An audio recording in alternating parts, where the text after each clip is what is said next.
Hello everyone, triple a bright academy के YouTube channel पर आप सभी का स्वागत है। आज हम फिर से आपके लिए कुछ इंपॉर्टेंट वीकली करंट अफेयर्स का एमसीक्यू लेकर आए हैं जो आपके पेपर पॉइंट ऑफ व्यू से बहुत ज़्यादा इंपॉर्टेंट है। आप देखेंगे कि आपको यहाँ से सबसे ज़्यादा क्वेश्चन देखने को मिलते हैं। और अगर हम डेट्स की बात करें तो हम 26 फरवरी से लेकर 4 मार्च 2023 के जितने भी आपके इंपॉर्टेंट करंट अफेयर्स हुए हैं उनके एमसीक्यूज आपके लिए लेकर आए हैं। ठीक है, तो आई होप आपको पसंद आएंगे। साथ में आपने आंसर्स देने हैं। जब आप आंसर्स देते हैं तो बहुत अच्छा लगता है। जो साथ में आपसे क्वेश्चन पूछा जाता है आप उसका भी आंसर दिया करो। ठीक है, बहुत अच्छा लगता है। तो चलिए स्टार्ट करते हैं। आपके पास टाइम नहीं वेस्ट करेंगे आपका ज़्यादा, और कुछ इंपॉर्टेंट है ये। ठीक है, और अगर हम देखें तो अपॉइंटमेंट से रिलेटेड, ठीक है, कुछ नया और फर्स्ट आ जाता है जिस तरीके से कि फर्स्ट इस तरीके से क्या खोला जा रहा है, क्या हो रहा है। तो ये करंट अफेयर बहुत इंपॉर्टेंट होते हैं हमारे लिए। तो आप जो वीकली करंट अफेयर देखते हैं सर के साथ, उन्हीं के कुछ इंपॉर्टेंट एमसीक्यूज मैं आपके लिए लेकर आई हूँ। ठीक है, तो चलिए स्टार्ट करते हैं आपके पास इंपॉर्टेंट करंट अफेयर्स की पहली न्यूज़ को। ठीक है, देखिए, कहता है विच कंट्रीज यूनिवर्सिटी, जिसका नाम है Deccan, is set to become the first foreign university to set up a campus in India. देखिए, बहुत सारे लोगों का ऐसा सपना रहता है कि मैं और आप फॉरेन जाएं और फॉरेन जाकर अपनी फर्दर एजुकेशंस को क्या करें, कंटिन्यू करें। फॉर एग्जांपल मास्टर्स हो सकती है या कोई भी टेक्निकल एजुकेशन को क्या करें, वहां पर फुलफिल करें। ठीक है, तो अब हमें भारत के बाहर जाने की जरूरत नहीं है। ठीक है, भारत के अंदर ही, ठीक है, क्या आ रही है हमारे पास, कैंपस ओपन होने जा रहे हैं। ठीक है, आप सबको पता है क्योंकि इसमें बहुत ज्यादा एक्सपेंडिचर लगता है। अगर आप कहीं पे जाते हैं, ठीक है, कहीं और जगह पे जाते हैं, तो आपको फाइनेंशियली चीज़ों की बहुत मदद चाहिए होती है, और भी बहुत सारे फैक्टर्स होते हैं। नई जगह पे जाना, नई चीज़ों को देखना वहाँ पर। बट अब यहाँ पे क्या है कि ये जो अपना कैंपस है, अब देखिए यहाँ पे जो डेक्कन, अगर हम बात करें, ये पहली फॉरेन यूनिवर्सिटी है जो अपना कैंपस सेटअप करने जा रही है। कहां पे सेटअप करने जा रही है, तो आपको याद रखना है, Gujarat international finance tech city, जिसको गिफ्ट सिटी भी कहा जाता है। तो पेपर में अगर आप देखेंगे तो इस तरीके से गिफ्ट की फुल फॉर्म भी पूछी जा सकती है। तो आप क्या टिक करेंगे, Gujarat international finance tech city भी आप इसे यहां पर कह सकते हैं।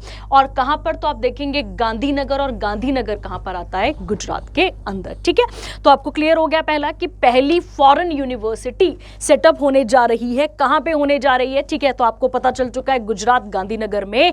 और अगर हम बात करें तो ये अब पूछा गया है आपसे कि किस कंट्री से है, किस कंट्री से। ठीक है, तो जर्मनी, इंग्लैंड, ऑस्ट्रेलिया, और इसके बाद आता है आपके पास फ्रांस। ठीक है, तो आपको याद रखना है यहाँ पे कि ऑप्शंस क्या क्या हैं आपके पास, और ऑप्शंस को ध्यान से टिक करेंगे। कहता है जर्मनी, इंग्लैंड, ऑस्ट्रेलिया और फ्रांस। ठीक है, तो आंसर देना आप स्टार्ट करेंगे, और इसकी एक्सप्लेनेशन के साथ हम हर चीज को यहां पर देखते हैं। ठीक है, देखिए क्या लिखा है। कहता है Deccan university a leading university in Australia. तो हमारे पास आंसर निकल कर आ गया।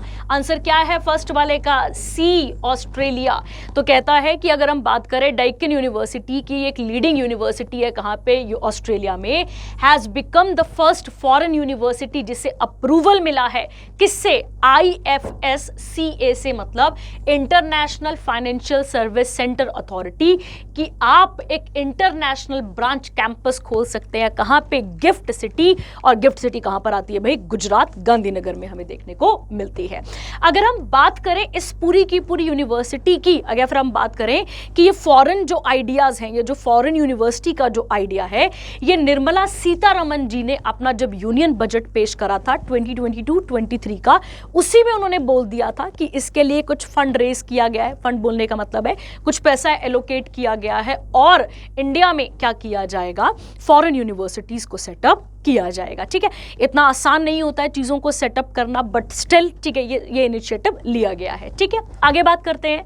IFSCA अप्रूवल मींस, अब इसके अप्रूवल का मतलब क्या है, दैट द डेक्कन यूनिवर्सिटी एक अपनी ब्रांच खोलेगी कहाँ पे, गिफ्ट सिटी पे, और वहां पर जो ऑस्ट्रेलिया के इंपॉर्टेंट कोर्सेज हैं उनको इंडिया में लेकर आएगी। ठीक है, जैसे कि साइंस की फील्ड में, टेक्नोलॉजी की फील्ड में, इंजीनियरिंग, मैथमेटिक्स और फाइनेंशियल मैनेजमेंट के फील्ड में हम वहाँ से उनका जो है पढ़ाई वो यहाँ पर हम यहाँ पे सीखेंगे, ठीक है। तो आपको क्लियर हो चुका होगा पहले पहले कि डेक्कन कहाँ की यूनिवर्सिटी है, तो आपको याद रखना है ऑस्ट्रेलिया की। अगर हम बात करें इस ये IFSCA है क्या, तो मतलब international financial service centre authority क्या है, तो इसका गठन किया गया था 27 अप्रैल 2020 को। किस एक्ट के अंदर, तो आप सबको पता है एक्ट आता है एक साल पीछे ही आता है, एक्ट आता है उसके अगले साल कोई चीज बनती है। तो एक्ट कब आया था, 2019 में, और ये बनी कब है, तो 2020 में। अगर हम बात करें इसका हेडक्वार्टर कहां है, तो गिफ्ट सिटी, अभी आपने पढ़ा गिफ्ट सिटी कहां पर है, गांधीनगर गुजरात में देखने को मिलती है। कहता है it is a unified authority for the development and regulation of financial product, financial services, financial institution in the international financial centres in India, ठीक है। तो ये बात आपको यहां पर याद रखनी है। अगर हम बात करें यहां पे, तो लिखा है प्रायर टू दिस एस्टैब्लिशमेंट, ये अलग अलग नाम है जो इस टाइम पे काम किया करते थे। आपको चेयरपर्सन याद रखना है जिनका नाम है इंजेती श्रीनिवास। क्या नाम है उनका, श्रीनिवास, ठीक है। इंजेती श्रीनिवास हमें देखने को मिलता है, ठीक है। अच्छा, अब यहाँ पे क्वेश्चन बनता है कि अगर ऐसा कुछ यूनिवर्सिटी ओपन किया जाएगा, तो अगर हम बात करें तो इस यूनिवर्सिटी को ओपन कराने का काम कौन कर रहा है भाई, ठीक है। समझिए कि कौन सी बॉडी है जो यूनिवर्सिटी से डील करती है इंडिया में, दैट इज UGC, सबको पता है ना। यूजीसी मतलब क्या होगा यहाँ पे, यूनिवर्सिटी ग्रांट कमीशन, सबको पता है इसके बारे में, क्या नाम है इसका, यूनिवर्सिटी ग्रांट कमीशन, जो कि सेटअप किया गया था कब, 28 दिसंबर, याद रखेंगे आप कब सेटअप किया गया था, 28 दिसंबर 1956 को। कब किया गया था, 1956 को। और इसके हेडक्वार्टर कहाँ मिलते हैं, हमें नई दिल्ली में देखने को मिलते हैं। हेडक्वार्टर कहाँ मिलते हैं, नई दिल्ली में देखने को मिलते हैं, याद रखेंगे आप, नई दिल्ली में हमें देखने को मिलते हैं। और इसके चेयरमैन कौन है, तो आपको याद रखना है जगदीश कुमार, इनका नाम है M जगदीश, ठीक है, कुमार, याद रखेंगे, यूजीसी के चेयरमैन हो गए, ठीक है। और अगर आप देखेंगे इस यूनिवर्सिटी का बेनिफिट क्या होने वाला है, तो हम देखेंगे कि अगर देखो हर किसी का पढ़ाने का तरीका अलग अलग है, ठीक है। तो ठीक वैसे ही जो फॉरेन कैंपसेस इंडिया आएंगे, ऑटोमेटिकली उनका पेडागोजी, बोलने का मतलब हो गया उनके टीचिंग स्टाइल को हम कहाँ पे कॉपी कर सकते हैं, अपने लिए भी यहाँ पर कॉपी कर सकते हैं। साथ ही साथ हमारी इकोनॉमी को भी क्या मिलेगा, यहाँ पे बूस्ट मिलेगा, ये भी आपको समझना है, ठीक है। चलिए, तो ये हो गई आपके पास पहली इंपॉर्टेंट न्यूज, जिसका क्या लेना देना है। डेक्कन यूनिवर्सिटी कहाँ की है, ऑस्ट्रेलिया की। कहाँ पर कैंपस खुलने वाला है, गांधीनगर गुजरात, गिफ्ट सिटी के अंदर। कहां पर खुलने वाला है, गिफ्ट सिटी के अंदर। और कौन सा कमीशन इसकी सारी रिस्पॉन्सिबिलिटी लेगा, UGC, university grant commission, sorry, university grant commission, जिसके चेयरमैन अभी कौन है, M जगदीश कुमार। कब बना था ये, 28 दिसंबर 1956 को। और इसके हेडक्वार्टर कहां दिखते हैं, तो इसके हेडक्वार्टर नई दिल्ली में हमें देखने को मिलते हैं, ठीक है, याद रखेंगे। चलिए अगली बात है अब, ठीक है। ये होगी आपके पास फर्स्ट न्यूज, आपको याद रखनी है। अब हम सेकंड की बात करते हैं। कहता है अर्जेंटीना के फुटबॉलर, ठीक है, उनका नाम was named as the best FIFA men's player of 2022, और Alexia Putellas, footballer from dash, was named as the best FIFA women's player of 2022। तो आपको यहाँ पे एक नाम ढूंढना है और एक जगह ढूंढनी है, वो कहाँ से है, ठीक है। एक आपको नाम ढूंढना है और एक आपको क्या ढूंढना है, वहाँ पे जगह ढूंढनी है। तो आपको क्लियर हो जाएगा कि आपका आंसर यहाँ पे निकल कर आ गया है, ठीक है। चलिए देखते हैं, पहले तो हम फीफा की बात कर लेते हैं, ठीक है। फीफा की बात करते हैं, और इससे पहले हम कई बारी बहुत सारे लेक्चर्स में फीफा के बारे में बात कर चुके हैं। इंटरनेशनल एसोसिएशन ऑफ, आपको पता है इसका फुल फॉर्म क्या आएगा, इंटरनेशनल, ठीक है, लिख लेंगे आप साथ साथ ही, एसोसिएशन ऑफ, किसका एसोसिएशन है ये, international association of football federation, football federation का, किसका है, फुटबॉल फेडरेशन का। ये क्या आता है हमारे पास, संघ आता है, ठीक है, फुटबॉल फेडरेशन का। अगर हम बात करें इसका हेडक्वार्टर कहां पर है, तो आपको याद रखना है ज्यूरिच, ठीक है। ज्यूरिच कहां पर आता है, स्विट्जरलैंड पे, क्लियर रखेंगे आप। और ये बना कब था, तो आपको क्लियर रखना है, ये कब बना था हमारे पास, 21 मई 1904 को। कब बना था, 21 मई 1904 को, ठीक है। और अगर आपसे पूछा जाए हेडक्वार्टर कहां पर है तो ज्यूरिच कहां पर आ जाएगा, स्विट्जरलैंड पे, ठीक है। और अगर आप इस पिक्चर को देख पा रहे हैं तो मुझे आपको बताने की तो कोई दिक्कत ही नहीं है, कौन है ये आप सबको पता है, ठीक है। लायनेल मेसी आ जाएंगे आपके पास, मेसी। और यहाँ पे जो ये एलेक्सा पुटेलाज हैं ये कहाँ की हैं, स्पेन की हैं। तो कौन सा ऑप्शन आपके पास यहाँ पे सही निकलता है, सी। ये बात आपको यहाँ पर क्लियर रखनी है। तो अर्जेंटीना के फुटबॉलर जिनका नाम क्या है, मेसी, ठीक है, आपको याद रखना है। इनको best FIFA men's player of 2022 मिला है। और एलेक्सा पुटेलाज ये कहाँ की हैं, स्पेन की हैं, याद रखना है आपको। और इनको best FIFA women player of 2022 मिला है। फीफा की बात करें तो फीफा का फुल फॉर्म आपके पास क्या आता है, international association of football federation, याद रखेंगे आप। इसके हेडक्वार्टर कहां पर है तो ज्यूरिच, स्विट्जरलैंड पे। और ये ऑर्गेनाइजेशन बनी कब थी तो आपको याद रखना है 21 मई 1904 को ये ऑर्गेनाइजेशन बनी थी, ठीक है। तो ये हो गया आपके पास सेकेंड न्यूज। अब देखते हैं थोड़ी इसकी एक्सप्लेनेशन को, देखिए क्या लिखा है। कहता है अर्जेंटीना के Lionel Messi was bagged as best FIFA men's player prize for 2022। Messi outclassed his Paris Saint Germain, ठीक है, टीममेट जिनका नाम था Kylian Mbappe and Real Madrid captain Karim Benzema to lift famous trophy at Salle Pleyel in Paris. In the FIFA award vote Messi had 52 points, Mbappe को कितना मिला है 44 और बेंजेमा को कितना मिला है 34। एंड द सेकेंड टाइम आपको याद रखना है did the Messi had won honour inaugurated by FIFA in 2016, ठीक है। याद रखेंगे Messi was named as the winner of the best, आप सबको पता ही चल चुका है, ठीक है। यहाँ पे कब से कब तक हो रहा था ये, तो 8 अगस्त से लेकर 18 दिसंबर 2022 के बीच में, ये बात आपको यहाँ पर याद रखनी है, ठीक है। अब देखिए यहाँ पे ये मैंने आपके लिए पूरा चार्ट बनाया है, जैसे लिखा है यहाँ पे कि बेस्ट फीफा मेंस प्लेयर, तो आप वहाँ पे टिक कर लेंगे, कहाँ से है, अर्जेंटीना से। सेकंड ये विमेन कहेगा तो एलेक्सा कहाँ से आ गई भाई, स्पेन से। उसके बाद है the best FIFA men's coach Lionel Scaloni, ठीक है, तो ये भी कहाँ के, अर्जेंटीना के। तो जब भी आपके पास ये लायनेल वर्ड लग जाए तो आप याद रखिएगा भाई अर्जेंटीना, याद रख सकते हैं। Best FIFA women's coach Sarina Wiegman England से हैं। Best FIFA men's goalkeeper Emiliano Martinez, ठीक है, ये भी कहाँ से आती है हमारे पास, अर्जेंटीना से। बेस्ट फीफा वुमेन्स गोलकीपर तो मैरी इरकाप्स आ जाएंगी आपके पास, कहाँ से, मैनचेस्टर, मतलब यूनाइटेड स्टेट से, यूनाइटेड स्टेट नहीं सॉरी इंग्लैंड से, ठीक है। FIFA Puskas award for the most spectacular goal in 2022, इसका आंसर आ जाएगा आपके पास मार्किन ओलेस्की, ठीक है, ये कहाँ से है, पोजनम।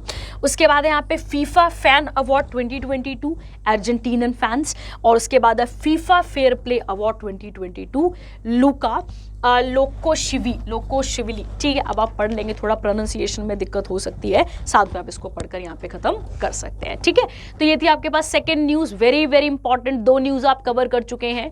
पहली वाली की अगर हम बात करें तो यूनिवर्सिटी से रिलेटेड थी, सेकेंड अगर हम बात करें तो वो स्पोर्ट्स से रिलेटेड थी। और वो कौन सी क्वेश्चन था अपने पास, सेकेंड वाला क्या था यहाँ पे, मेसी वाला, ठीक है। तो मेसी वाला याद रखेंगे। और अगर आपसे पूछे कि एलेक्सा पुटेलास कहाँ से हैं तो आप याद रखेंगे स्पेन से हैं, ठीक है। चलिए आगे आते हैं थर्ड न्यूज़ पे। थर्ड कहता है who has been recently appointed as new president of Vietnam, ठीक है। अगर आप फोटो देख पा रहे हैं तो आप इन्हें पहचान पाएंगे।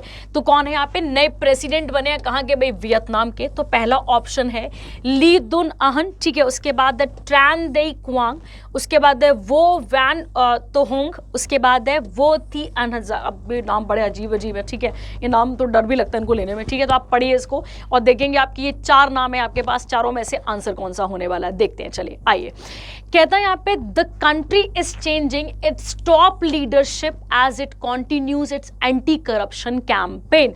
किसमें, वियतनाम किस कैंपेन पे चल रहा है अभी, एंटी करप्शन कैंपेन पे।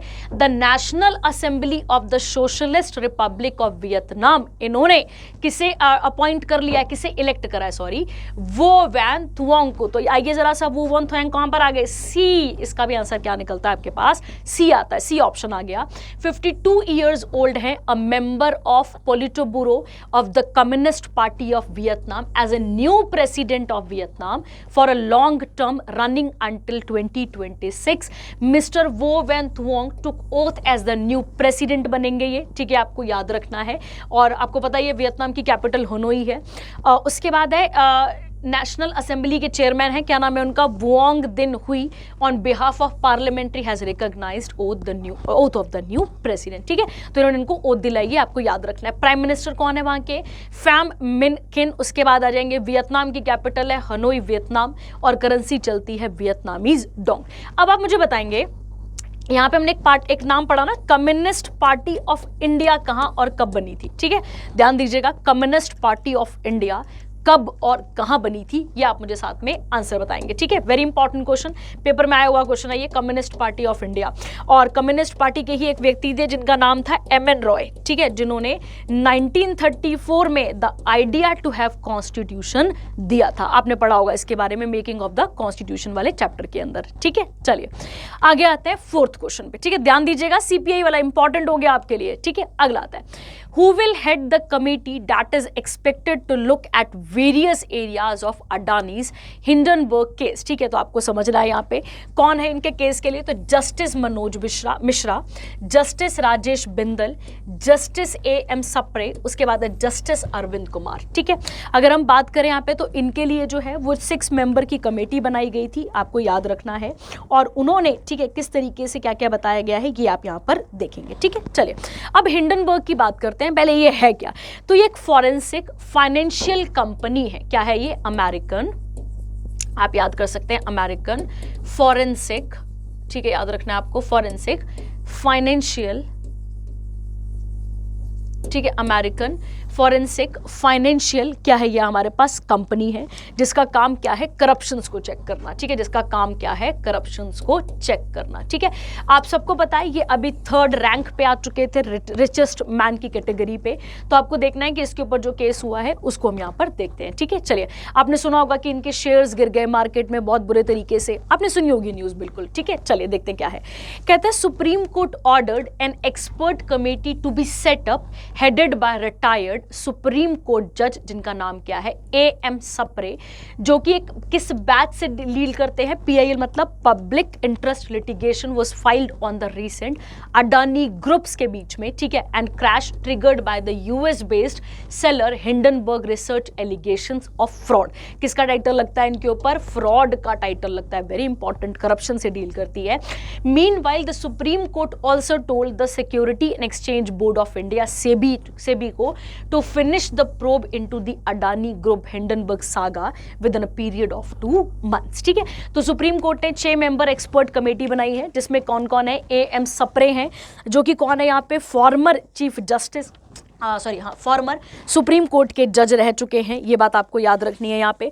उसके बाद अगर हम बात करें यहाँ पे, तो OP भट्ट है, ये कौन है, SBI के चेयरमैन पुराने। KV कमाथ चेयरमैन है NAFBID के। उसके बाद है नदान नीलकेनी, इन्फोसिस के चेयरमैन है। उसके बाद है सोमशेखर सुदर्शन, ये कौन है, सीनियर लॉयर हैं।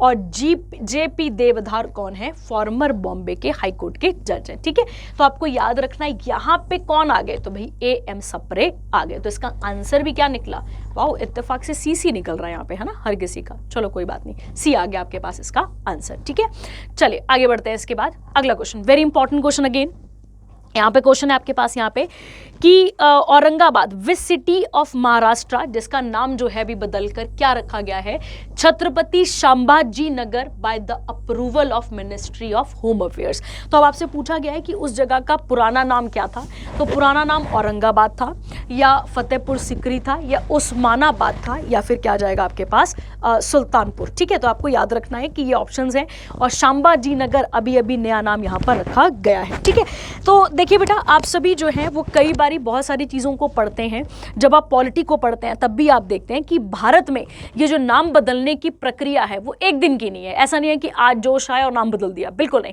नाम बदलने की प्रक्रिया बहुत पुरानी है। ठीक है, आपने देखा होगा इंस्टा पे बहुत सारे मीम्स भी बनते हैं, है ना, किसके ऊपर, योगी आदित्यनाथ जी के ऊपर, जिन्होंने बहुत सारे नाम्स को बदला था वहाँ पे। तो यहाँ पे बच्चे बोला गया है कि छत्रपति संभाजी नगर। ठीक है, अब मैं आपको थोड़ा सा यहाँ पे डिफाइन कर दूँ ताकि आपको क्लियर हो जाए कि क्या चीज़ें आप कहाँ पढ़ते हैं। देखिए, अगर आपको पता हो तो हम एक चैप्टर पढ़ते हैं जिसका नाम है मेडिवल हिस्ट्री के अंदर मराठास। ठीक है, आप सबने पढ़ा होगा ये चैप्टर, मराठास को पढ़ते हैं। मराठास की बात करें तो मराठास को 2 पार्ट्स में हम डिवाइड कर लेते हैं। The first one is Chhatrapati ठीक है, छत्रपति आ गए। और छत्रपति के अलावा एक और पोस्ट हमारे पास निकलती है जिसको क्या कहा जाता है, पेशवा। ठीक है, क्या कहा जाता है, पेशवा। छत्रपतियों की शुरुआत होती है कहां से, शिवाजी से, क्योंकि शिवाजी पहला टाइटल लेते हैं एज अ छत्रपति। और शिवाजी के ही बेटे हैं कौन, शांभाजी। कौन है इनके बेटे, शांभाजी। ठीक है, और अब अगर आप तुक्का भी मारना चाहें ना तो मैं आपको बता दूं, हमने कई बार हर किताब में हर चीज पे सुना है कि शिवाजी का कन्फ्लिक्ट दिल्ली के एक मुगल शासक के साथ रहा है जिसका नाम क्या था, औरंगजेब। क्या नाम था जिसका, औरंगजेब। आपको याद रखना है क्या नाम था उसका, औरंगजेब। तो ऑब्वियस है अगर पिताजी का कन्फ्लिक्ट किसके साथ चलता है, किसका चलता है, किसके पिताजी का, शांबाजी के पिताजी का कन्फ्लिक्ट चलता है औरंगजेब के साथ, तो शांबाजी का भी किसके साथ चलना है भाई, औरंगजेब के साथ ही चलना है। और अब देखिए नाम यहाँ पे क्या है, औरंगाबाद। तो औरंगजेब ने अपने नाम पर इस जगह को नाम दिया था औरंगाबाद, और अब यहाँ पे जो नाम बदला गया है वो इसी का नाम यहाँ पर बदला गया है। ठीक है, तो आपको याद रखना है कि औरंगाबाद को वैसे तो फाउंड कब किया गया था, तो आपको क्लियर रखना है यहाँ पे, औरंगाबाद को फाउंड किया गया था 1610 में। और फाउंड करने वाले कौन थे, मलिक अंबर। कौन थे, मलिक अंबर। और मलिक अंबर का बहुत बड़ा कॉन्ट्रीब्यूशन है। ठीक है, ये सिद्धि थे और ये अफ्रीका से आए हुए थे। ठीक है, तो आपको याद रखना है इनके अब बारे में भी। ठीक है, बड़ी इंपॉर्टेंट न्यूज है ये आपके लिए। देखिए अब यहाँ पे कहता है चीफ मिनिस्टर एकनाथ शिंदे ने कंफर्म करा है कि औरंगाबाद का अब नाम क्या होगा, छत्रपति शांबाजी नगर। देखिए हमारी किताबों में ना थोड़ी सी प्रॉब्लम है, हमारी किताबें जो हैं वो इनके बारे में प्रॉपर तरीके से नहीं बताती है कि शांबाजी का कितना बड़ा कॉन्ट्रीब्यूशन है हमारी हिस्ट्री पे। पर जब आप पढ़ेंगे इसको ध्यान से तो आप समझ पाएंगे कि शांबाजी वॉज अ ग्रेट वॉरियर। ठीक है, बहुत ग्रेट वॉरियर थे, पढ़ने में अव्वल ऐसा कह सकते हो आप। ठीक है, हर चीज में अव्वल, एक ऐसा व्यक्ति जो कि क्या था, ऑलराउंडर था पूरे तरीके से। ठीक है, शांबाजी ने औरंगजेब के एक बेटा था रिबेलियस जिसका नाम था प्रिंस अकबर। इस प्रिंस अकबर को शरण दी थी। प्रिंस अकबर ने अपने पापा औरंगजेब के खिलाफ क्या कर दिया, एक विद्रोह छेड़ दिया था और भागकर शरण लेने कहां पर आ गया, शांबाजी के पास। शांबाजी ने शरण दी और ब्रूटली, बहुत ही टॉर्चर देकर किसने किसको मार दिया था, औरंगजेब ने किसे मार दिया था, छत्रपति शांबाजी को क्या कर दिया था, मार दिया था। ठीक है, अच्छा अब ये नहीं है कि एक ही नाम बदला गया, एक और नाम है ओस्मानाबाद। अब ओस्मानाबाद का नाम किस पे क्या बदला गया, यहाँ पे धराशिव। क्या बदला गया यहाँ पे, धराशिव। अब आप पूछेंगे ओस्माना कौन है, तो ओस्माना आपको पता होगा, मैं आपको बताती हूँ। आपने वो पढ़ा है ना, पॉलिटी पढ़ते हैं आप। ठीक है, आप पॉलिटी पढ़ते हैं तो आप पॉलिटी के अंदर पढ़ते हैं कि total number of princely states थी। 3 प्रिंसली स्टेट ऐसी थी जो भारत के साथ विलय नहीं करना चाहती थी, हैदराबाद, जूनागढ़, कश्मीर। याद है आप सभी को, हैदराबाद, जूनागढ़, कश्मीर। तो उस समय जो हैदराबाद का राजा है उसी के नाम पर ये जगह का नाम है, उसका नाम था मीर ओस्मान अली। ठीक है, याद रखना है आपको। तो जो उस समय पे, मतलब मेरे कहने का मतलब है कि जब विलय नहीं करना था उसको, ठीक है, जिसको विलय नहीं करना था वो था मीर ओस्मान अली ही था। ठीक है, चलिए, तो यहाँ पे कहता है कि ऐसा नहीं है कि एक ही जगह का नाम बदला गया है, ओस्मानाबाद का नाम बदल के भी धराशिव रखा गया है। After year the proposal to rename Aurangabad and Osmanabad, इसे मिनिस्ट्री ऑफ होम अफेयर्स ने क्या करा है, एक्सेप्ट कर लिया है। The ministry stated that it has no objection to renaming the cities name. ठीक है, तो कोई ऑब्जेक्शन की बात नहीं है कि जब आप नाम बदल रहे हैं तो नाम बदल सकते हैं। ये जो इनिशियल प्रपोजल है वो किसने दिया था, पहले महाविकास अघाड़ी गवर्नमेंट इन जून 2022 में, जो कि किसके पास थी, बिफोर उद्धव ठाकरे रिजाइन। जब तक इन्होंने रिजाइन दिया उससे पहले इन्होंने बता दिया था। बट अगर हम बात करें आज की तो गवर्नमेंट ने इसे क्या करा, इसे एक्सेप्ट करा और अब इस जगह का नाम बदलकर क्या रख दिया गया है, औरंगाबाद का औरंगाबाद का नाम छत्रपति शांबाजी यहां पर रखा गया है। ठीक है, तो आपको क्लियर रखना है कि कौन किसके बाद क्या क्या नाम यहां पर रखा गया है। ठीक है, आपको बताएं, आप बहमनी किंगडम पढ़ते हैं तो आप देखते हैं कि औरंगजेब जो था, औरंगजेब की भी एक एक्सपेंशन पॉलिसी थी और वो भी नॉर्थ इंडिया से बढ़कर कहां पर आया था, साउथ इंडिया में, डेक्कन में इन सबको शांत करने के लिए पहुंचा था। ठीक है, चलिए, तो ये हो गया आपके पास 5th न्यूज। अब हम चलते हैं 6th वाली पे आते हैं। ठीक है, 6th क्या है आपके पास, अच्छा एक और चीज है यहाँ पे, बॉम्बे हाई कोर्ट ने भी यहाँ पे किसी भी तरीके का ऑब्जेक्शन या सही इस तरीके का कोई भी प्रोवाइड नहीं करा है, ये आपको याद रखनी है यहाँ पे। ठीक है, चलिए आगे आते हैं। इसके बाद यहाँ पे which team won the women's T20 world cup for the 6th time when they beat South Africa. अब ऑप्शंस पे ध्यान देंगे आप यहाँ पे, तो ऑस्ट्रेलिया, इंडिया, पाकिस्तान और इंग्लैंड। और अगर आप मैच के शौकीन हैं तो आपको ड्रेस से ही पता चल रहा होगा कौन सी कंट्री है ये आपके पास, ऑस्ट्रेलिया। तो इसका ऑप्शन नंबर आपके पास क्या निकलता है यहाँ पे, ए आता है आपके पास यहाँ पे ऑस्ट्रेलिया। देख लेते हैं यहाँ पे इसके बारे में भी कि क्या क्या बेसिक इंफॉर्मेशन हमारे पास है। ICC women's T20 world cup final Australia जीतता है और कितनी टाइम पे, 6 टाइम पे। किसे हराया उसने, साउथ अफ्रीका को। कितने रनों से, तो 19 रनों से। कहां पर, न्यूलैंड पे, ठीक है। Opening batter Beth Mooney and anchored the Australian innings, scoring an unbeaten 74 in a total 156 for 6। ठीक है, तो ये आप पढ़ ही लेंगे, इतना तो डिटेल में हमें कभी नहीं पूछेगा कितने रन थे, कितना क्या था, पर हमें कंट्री का नाम बहुत ज्यादा क्लियर अपने पास रखना है, ठीक है। ऑस्ट्रेलिया की कैपिटल की बात करें तो इट इज कैनबरा, और अगर करेंसी की बात करें तो ऑस्ट्रेलियन डॉलर हमें देखने को मिलती है, ठीक है। चलिए अब आते हैं इसके बाद हम 7th न्यूज के पास। तो आप देखेंगे यहाँ पे अगला है एक्सरसाइज डेजर्ट फ्लैग। आप देखिए पेपर में यहां से क्वेश्चन डन रहता है, बिल्कुल डन, कि एक तो नाम वाला क्वेश्चन हो गया, अपॉइंटमेंट हो गई, और एक अभी अभी जो मैंने आपको बताया कि यूनिवर्सिटीज वाला, बिल्कुल जेन्युइन क्वेश्चन है वो। तो आप यहां पे देखेंगे क्या बोला गया है, डेजर्ट फ्लैग 8 जो है वो किस कंट्री के साथ हमने मनाई है। तो आपके यहाँ पे क्या क्या ऑप्शंस है देखिए, चाइना, उसके बाद है इंडिया, मंगोलिया, और उसके बाद है यूएई। तो आप यहाँ पे देखेंगे एयरफोर्स की है ये एक्सरसाइज। अब देखते हैं किसके साथ है। For the first time India का indigenously made light combat aircraft, जिसका नाम क्या है, तेजस, वो कहां पर पार्टिसिपेट करने वाला है, इंटरनेशनल मल्टीलेटरल, ध्यान दीजिएगा, मल्टी दो नहीं है, मल्टी है, air exercise desert flag 8 in the UAE. तो कहां पर आ गया आपके पास आंसर इसका, यूएई। तो आप देखेंगे जरा ऑप्शन क्या था आपके पास, इसका ऑप्शन निकलता है आपके पास डी, ध्यान देंगे इस बात पे, ठीक है। चलिए आगे बात करते हैं। Indian air force contingent comprising of 110 air warriors arrived at the Al Dhafra airbase, Dhafra airbase of the UAE to participate in the exercise. इसमें जो है 5 LCA तेजस और 2 C-17 ग्लोब मास्टर 13। वैसे तो आप पढ़ेंगे इसको क्योंकि बहुत इंपॉर्टेंट है कौन कौन सी चीजों को वहां पर इंट्रोड्यूस किया गया है, ठीक है। और पहली बार जो है वो इंडिया का बना हुआ इंडिजीनियसली मेड तेजस एयर, क्या है इसका नाम, लाइट कॉम्पैक्ट एयरक्राफ्ट तेजस वहां पर पहुंचेगा। ये इंपॉर्टेंट हो गया हमारे लिए, ठीक है। चलिए आगे आते हैं। इसके बाद 8th न्यूज पे हमारे पास क्या यहाँ पे क्वेश्चन, नेम द पर्सनालिटी जो कि अपॉइंट किए गए हैं as a new drug controller general of India.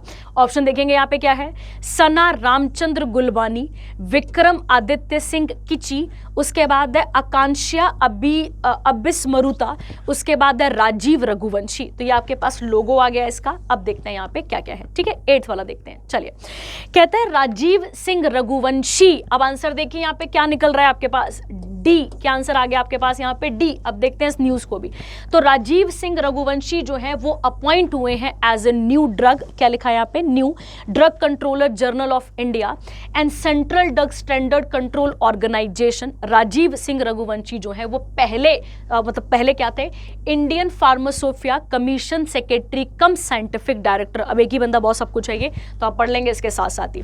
Rajiv Singh Raghuvanshi will supersede, अब ये किसको सुपरसीड करने वाले हैं, ये क्वेश्चन पेपर में बन सकता है। तो डॉक्टर PBN प्रसाद, जिनकी कौन सी पोजीशन कब तक थी, 18 फरवरी 2023 तक। The order which was release stated that Raghuvanshi जो है वो अब यहां पर फरवरी 28 2025 तक इस गद्दी पर बैठेंगे, ठीक है। अगला पॉइंट कहता है UPSC has recommended to government his name as the successor of doctor VG Somani whose extended tenure will end in mid फरवरी।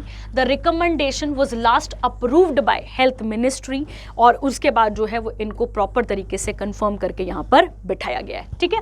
तो क्या नाम है इनका, राजीव रघुवंशी, आपको यहाँ पर याद रखना है, ठीक है। चलिए अब आते हैं हम लास्ट न्यूज पे आपके पास, जिसपे लास्ट न्यूज कौन सी आती है आपके पास यहाँ पे, on which day central excise day is observed. Excise का जो फंडा है, मतलब टैक्स देने का जो फंडा है, अगर हम देखें तो ये अंग्रेजों ने हमारे भारत में ला दिया था। तो अंग्रेजों ने जब शुरुआत करी है इस टैक्सेशन की, तो उन्होंने कहीं ना कहीं प्रॉपर तरीके से शुरुआत कर दी थी इन सब चीजों की, ठीक है।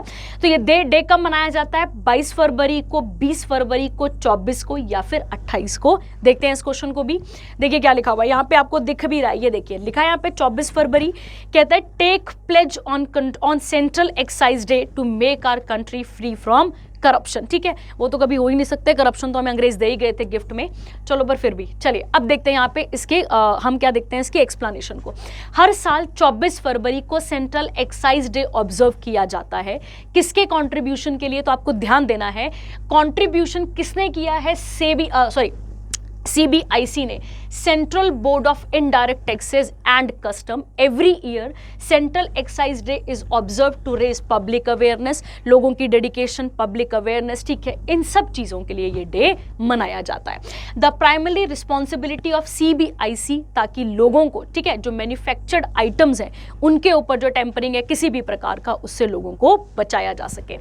The agency host a number of programme and events on central excise day, ताकि लोगों को अवेयर किया जाए टैक्सेस को लेकर, ठीक है, ड्यूटीज को लेकर। और इस दिन एक न्यू कैंपेन लॉन्च किया गया है, ठीक है, इसमें सब कुछ बताया गया है कि भारत की जनता को अवेयरनेस मिले, किससे रिलेटेड, टैक्स से रिलेटेड। आगे देखते हैं इसके बाद यहाँ पे हिस्ट्री क्या है इसकी, तो आपको याद रखना है इसकी शुरुआत अंग्रेजी कर गए थे, जैसे मैं आपको बता चुकी हूँ।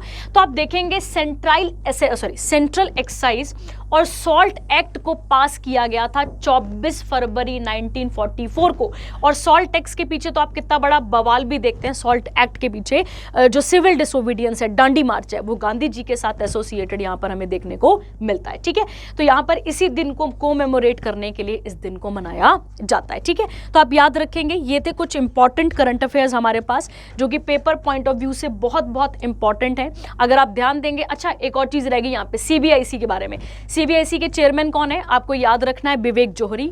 हेडक्वार्टर कहां पर है इसका, तो न्यू दिल्ली में। और इसे कब फाउंड किया गया था, 1 जनवरी 1964 को। बाकी आप सब इसके बारे में पढ़ते ही हैं, GST कमीशन वगैरह के बारे में सब चीज आप इसके साथ देखते ही हैं, ठीक है। चलिए, तो आई होप आपके पास यहाँ तक आप जो स्कोर कर पा रहे हैं वो 9 में से 9 ही होंगे, 9 में से 9 ही आप स्कोर कर पा रहे होंगे।